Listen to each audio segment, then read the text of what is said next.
Chapter 9. The Architecture of Recovery Communities. Healing begins in individuals, but it becomes sustainable only when the environment supports it. No one can rebuild trust in a vacuum. Just as a muscle needs a supportive framework, bones, tendons, oxygen, human recovery needs systems of belonging. That's what this chapter is about: how we design communities that heal instead of harm. From isolation to infrastructure. When most people talk about recovery, they focus on personal work, therapy, meditation, accountability. All of that matters deeply. But without supportive structures around it, personal growth becomes a full-time job of self-defense. A person recovering from psychological atrophy can spend months learning self-regulation, only to lose ground in a workplace or family that still operates on control and shame. That's why recovery must evolve from a private project to a public architecture, one built deliberately to reinforce empathy, inclusion, and safety. The task isn't just to heal people. It's to engineer environments that stop breaking them. What makes a system healing?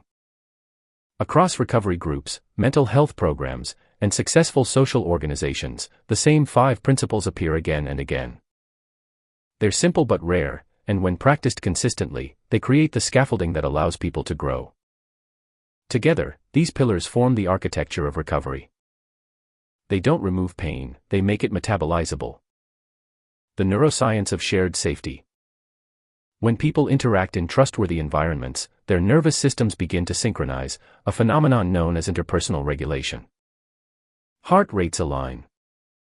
Cortisol levels drop. Mirror neurons activate empathy. In simple terms, safety is contagious. So is fear. A healing community uses this biology intentionally. It models calm, curiosity, and compassion until those states spread naturally among members. That's how recovery scales, not through preaching, but through presence. The family as prototype. Every recovery system, no matter how advanced, is a scaled-up version of the family. Families are humanity's original laboratories for trust and cooperation. When they function poorly, society replicates their dysfunction. When they function well, they model justice. To rebuild collective health, we must redesign families as micro-recovery communities. That means teaching children emotional vocabulary early. Normalizing repair after conflict instead of rewarding avoidance. Treating boundaries as mutual respect, not rejection. Ensuring affection is unconditional, not performance-based. Families that practice these habits produce citizens who expect fairness, and therefore demand it from their institutions. The cycle of health begins at the dinner table. The workplace as a secondary family. Many people spend more waking hours at work than at home. That makes workplaces the second most influential emotional ecosystem in modern life. In too many organizations, fear is mistaken for motivation. Micromanagement, favoritism, and silence recreate the same domestic discrimination patterns employees may be escaping. But the opposite is also true. When workplaces cultivate safety and inclusion, they become powerful healing networks. Research on psychological safety, pioneered by Harvard's Amy Edmondson, shows that teams where people feel safe to speak up have higher creativity, lower turnover, and fewer accidents. Safety isn't soft, it's strategic. It's the foundation of innovation and integrity alike. A workplace designed as a recovery community might include transparent decision-making, support for mental health days and flexible boundaries, training in communication and empathy, recognition systems that value cooperation as much as output. These aren't luxuries. They're modern survival tools. Neighborhoods and civic healing. On a larger scale, recovery communities look like neighborhoods that know each other. Urban planning research shows that crime rates drop, and life satisfaction rises when people have regular, meaningful social contact within walking distance. Public benches, gardens, and community centers aren't decoration, they're social medicine. They reintroduce the small interactions, greetings, favors, laughter, that regulate human trust. When connection becomes part of civic design, healing stops being an individual burden and becomes a public service. The role of leadership. Leaders set the tone for whether an organization functions as a healing or harming environment. In recovery communities, leadership is defined not by authority but by example. The best leaders are stabilizers, people whose presence lowers anxiety and raises transparency. They practice self-regulation before reaction, humility instead of hierarchy, curiosity instead of control. In neuroscience terms, they help regulate group coherence. In moral terms, they teach by how they listen. Leadership in a recovery community is not about command, it's about coherence. Rituals of connection. Every sustainable recovery structure uses ritual to reinforce belonging. Rituals are to the psyche what routine is to the body, they anchor us. Examples include weekly check-ins or shared meals, gratitude circles, moments of silence before decisions, annual reflections or service days. These small, predictable gestures become the community's nervous system. They remind members that time passes, growth is real, and participation matters. Conflict as curriculum. In toxic systems, conflict is either suppressed or weaponized. In healing systems, it's treated as curriculum. Conflict handled with transparency and respect strengthens relationships rather than breaking them. It teaches emotional agility, the capacity to hold difference without division. In recovery communities, disagreement isn't a threat, it's an opportunity for deepening empathy. Every repair becomes a rehearsal for peace.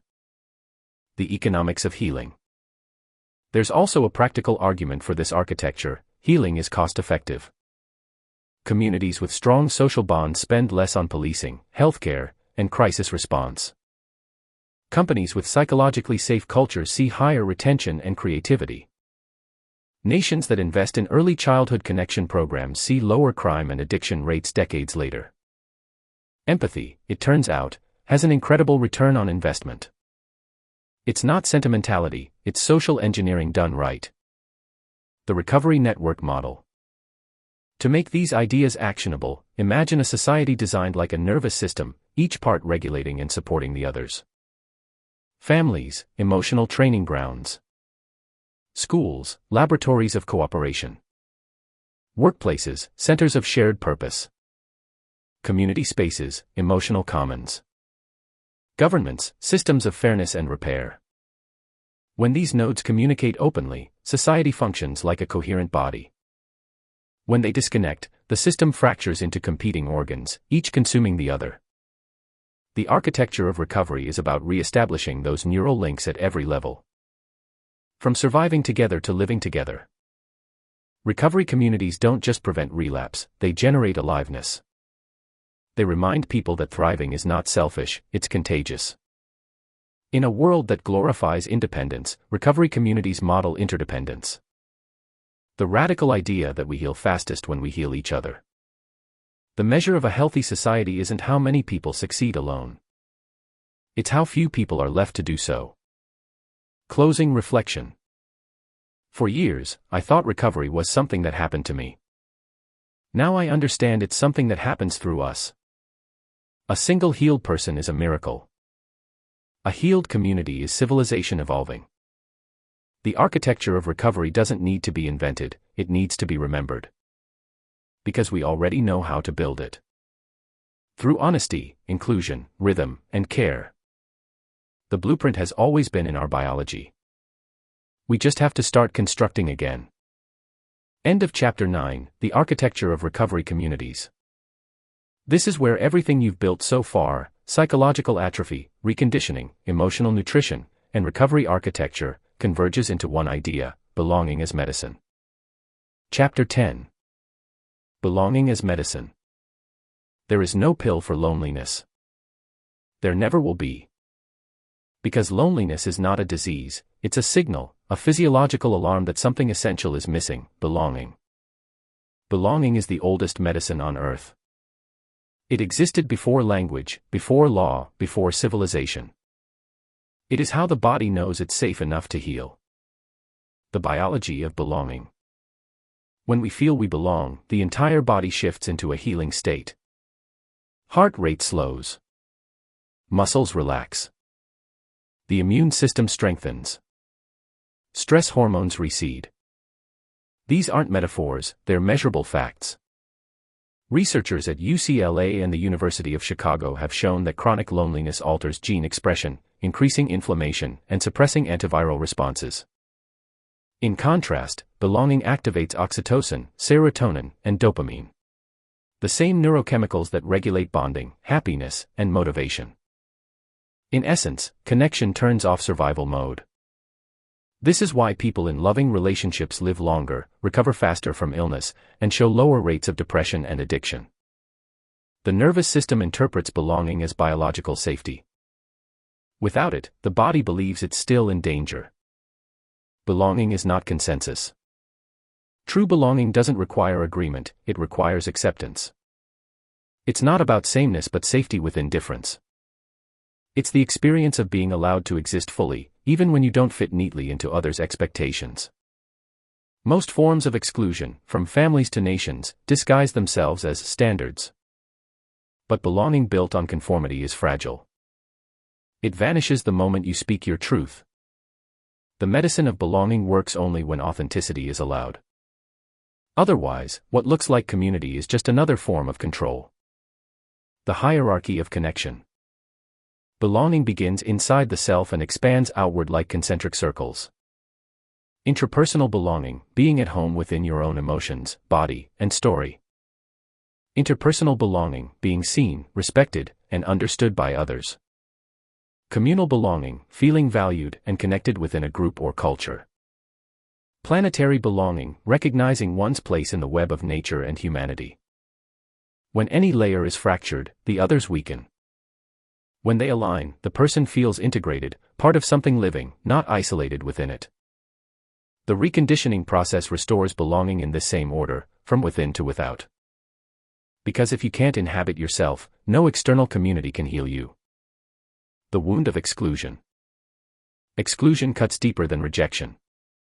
Rejection says, not now. Exclusion says, not ever.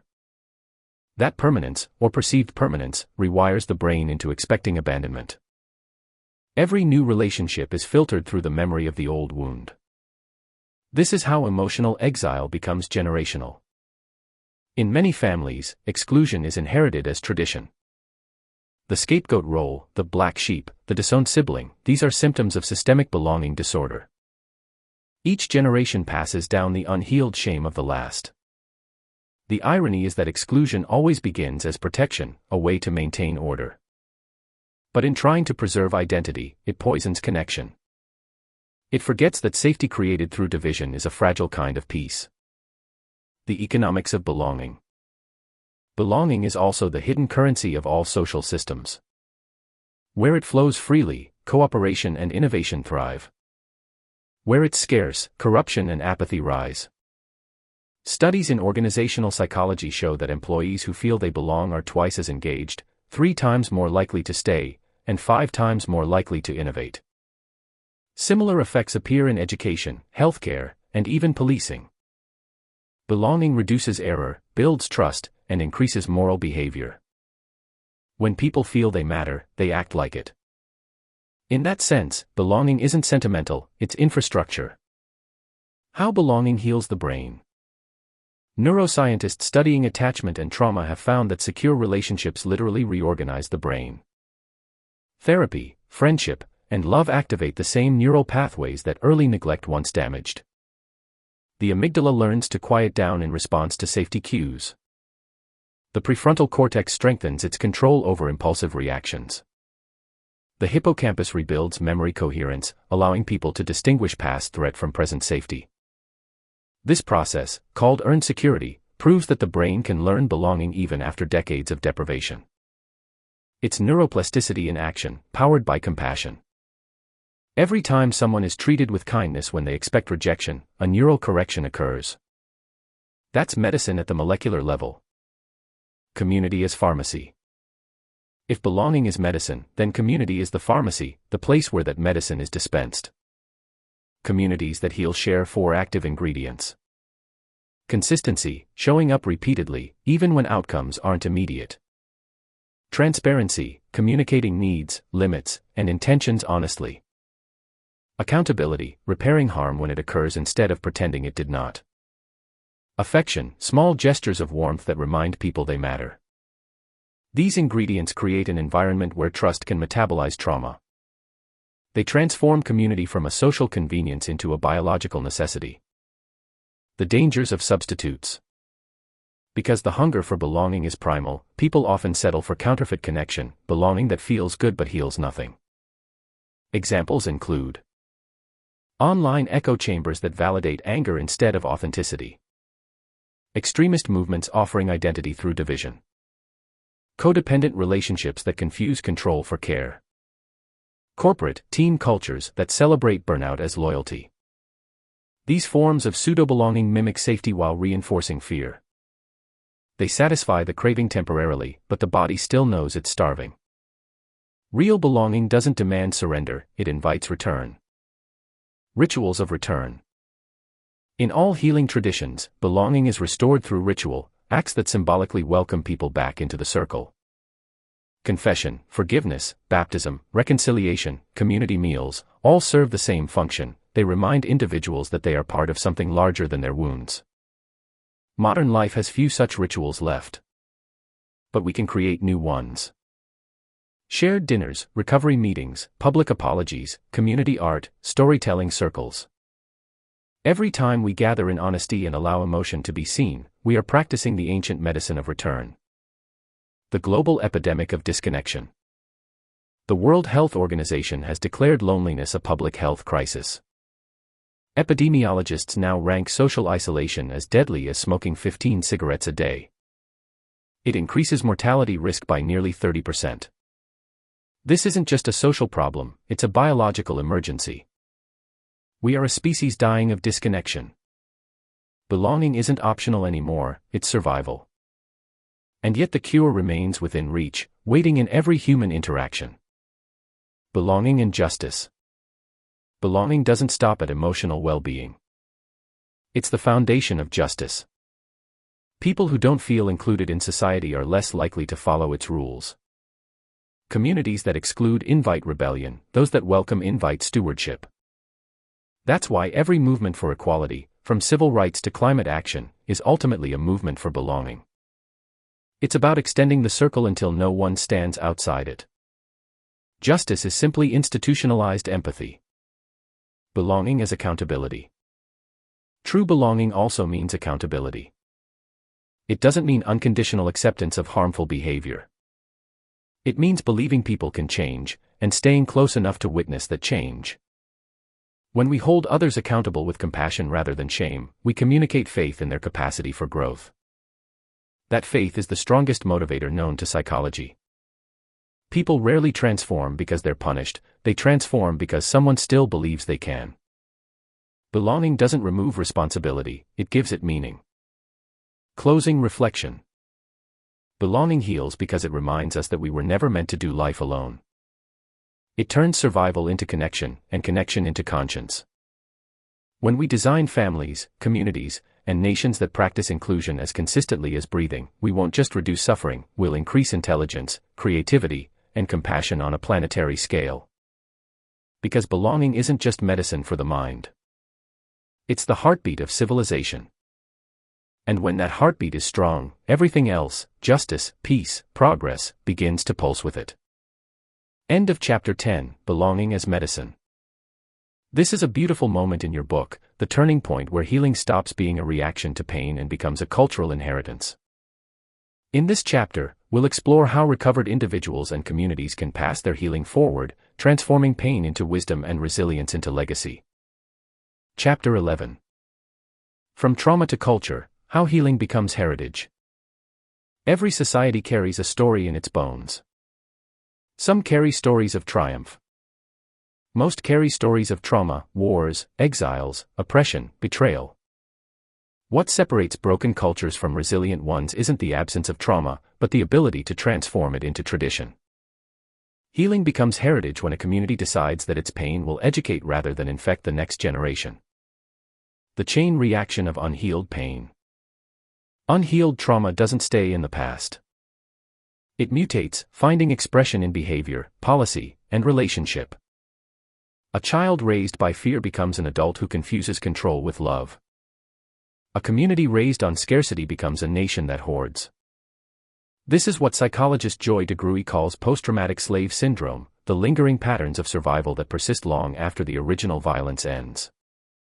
But the pattern isn't limited to slavery. It's visible in families scarred by addiction, in nations recovering from colonization, and in institutions built on discrimination. Pain, when unexamined, becomes identity.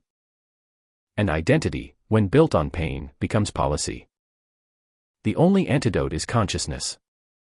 Cultural memory and collective nervous systems. Cultures have nervous systems, too. They react to threats, store memories, and repeat habits. National myths, media narratives, and educational systems function as neurons, transmitting stories that shape collective emotion. When those stories center on fear or shame, the culture remains in a state of hypervigilance. When they evolve toward empathy and accountability, the society begins to regulate itself. Healing at the cultural level, therefore, means rewriting the story the nation tells about itself, not by erasing the past, but by contextualizing it with honesty and compassion.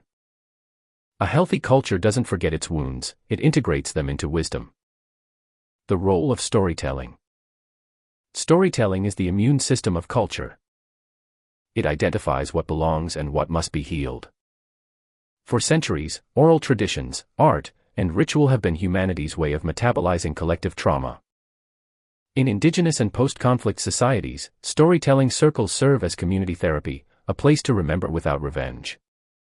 Truth and reconciliation commissions, memorials, literature, film, these are modern extensions of that ancient function.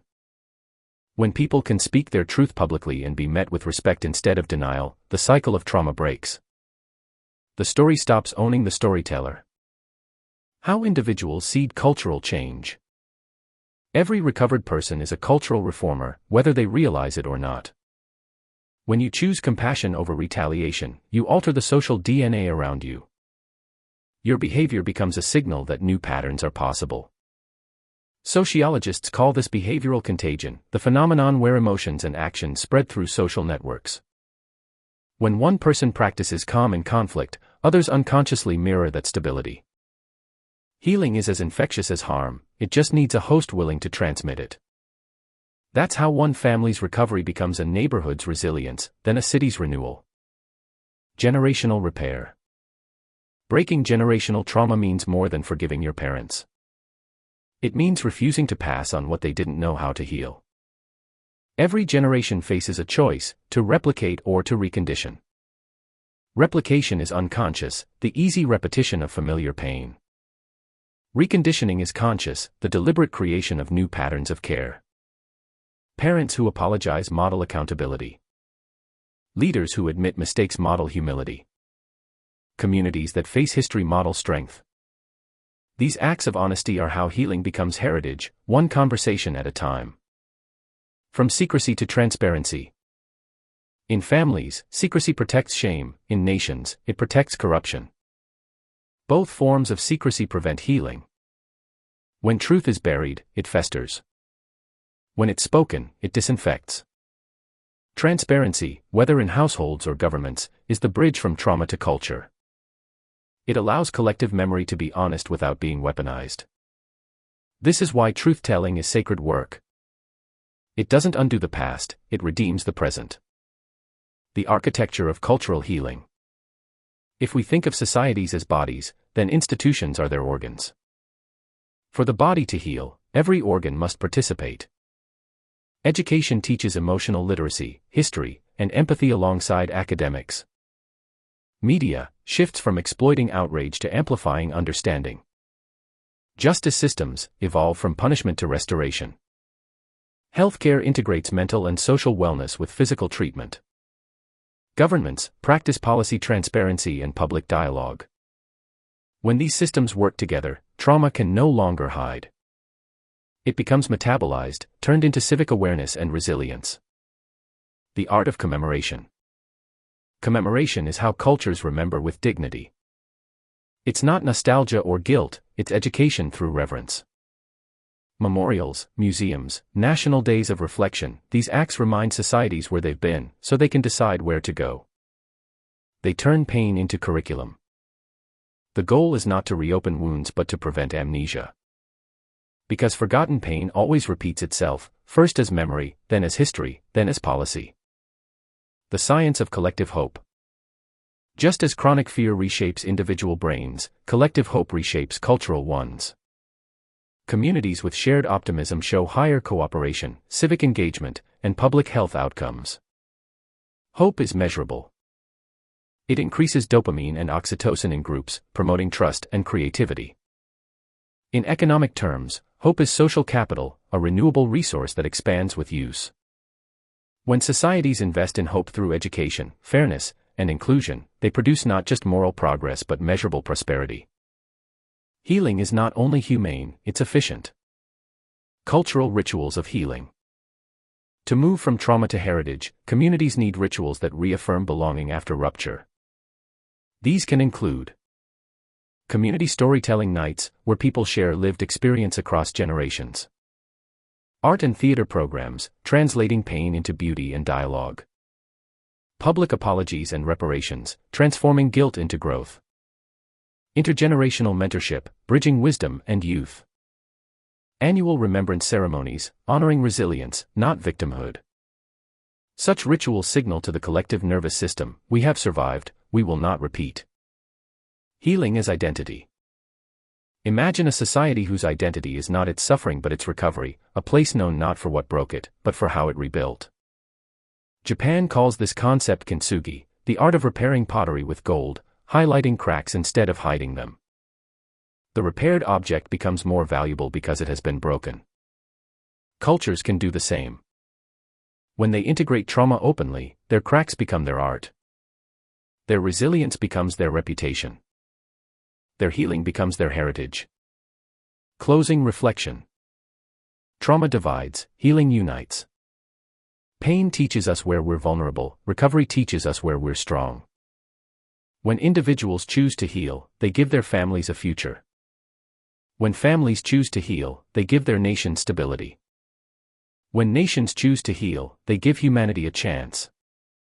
Our inheritance is not just what we survive, it's what we transform. Because the true measure of civilization is not its wealth or technology, but its willingness to turn wounds into wisdom. That is how healing becomes heritage. That is how trauma ends, not with silence, but with story. End of chapter 11, From Trauma to Culture. How healing becomes heritage. This is a moment in the book where healing stops being a reaction to pain and becomes a cultural inheritance. In this chapter, we'll explore how recovered individuals and communities can pass their healing forward, transforming pain into wisdom and resilience into legacy.